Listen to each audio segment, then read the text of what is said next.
I first read about Van Eck phreaking in a science fiction novel. Actually, it was Neil Stephenson's Cryptonomicon. And the idea was that every CRT monitor puts out electromagnetic radiation, which in theory, if you intercepted and interpreted, you could see what was displayed on that monitor. Van Eck phreaking. There must have been a guy named Van Eck who figured this out. Yeah, there must have been. I don't know exactly where it originated from. But I thought it was sci-fi. So did I until I came across this program. But let's show everybody at home exactly what we're talking about. We got a nice little animation. This is check this out. A demo here. This is a demo. Let's say you're sitting at home. You know, you're doing a little web browsing, surfing around on Amazon. You're broadcasting. You're broadcasting. Those frequencies are going outside of your monitor. Someone could potentially sit there and then pick up a mirror image of exactly what you're doing just by picking up those frequencies and then reinterpreting them with a special proprietary software. You would be surprised if information stored on computers was tampered with and stolen by hackers who did not leave any traces of their activities. But this is already a reality. These hackers are believed to be secretly tapping computerized information using electromagnetic waves. In Japan earlier this year, many central government offices found the content of their homepages had been altered without their knowledge. Hackers normally break into computer networks to alter or steal information. But our report looks at a different type of hacker. These hackers use electromagnetic waves to steal information. They do not need to break into computer networks. These hackers do not leave any traces of their activities. This makes it extremely difficult for such crimes to be brought to light. A number of suspected cases using this new technique have come to the attention of law enforcement authorities in other countries. The technology for stealing data out of a computer from a distance is known as Tempest in the United States. The U.S. National Security Council and other official bodies see it as the ultimate espionage technology. This is how Tempest works. This is an experiment carried out by a commercial bank in Tokyo.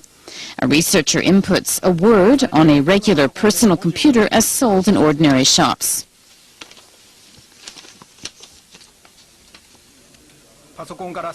An antenna set up about 30 meters from the computer is connected to special equipment and a monitor which registers the data. The equipment can be handled in such a way that whatever is shown on the first computer monitor is exactly copied on the monitor connected to the spying equipment.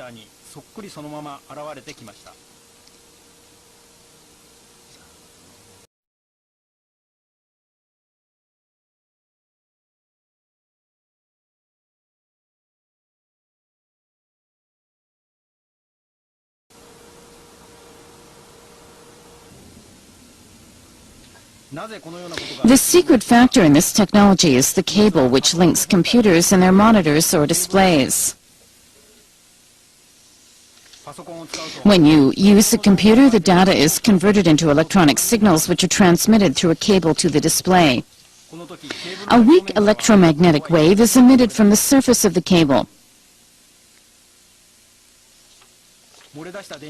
The antenna picks up that electromagnetic wave and the spying equipment analyzes. By picking up the data of the images on the first computer screen, the exact same data can be reproduced.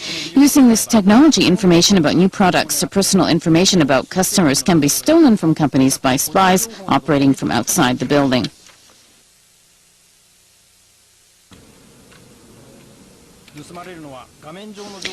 The data can be stolen whether or not it is displayed. For example, passwords can be picked up from a distance even though they are never displayed on the screen.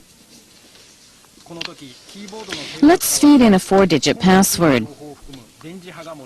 Electromagnetic waves, including data on the password, are emitted from the cable that runs from the keyboard. The antenna picks up the electromagnetic waves. The peaks on the graph show the electromagnetic waves which were emitted as the password was entered. If those changes on the graph are analyzed, it can be established with a probability of more than 90.4% that the first keystroke that was input was a T, the second keystroke was an E, the third was an S, and the last letter was another T. Now we've established that the password was the word test. An engineer at a telecom company says that hacking via the internet or using telephone lines cannot be done without leaving some traces. However, this new form of wiretapping never leaves any traces. He says this is a new type of threat to society.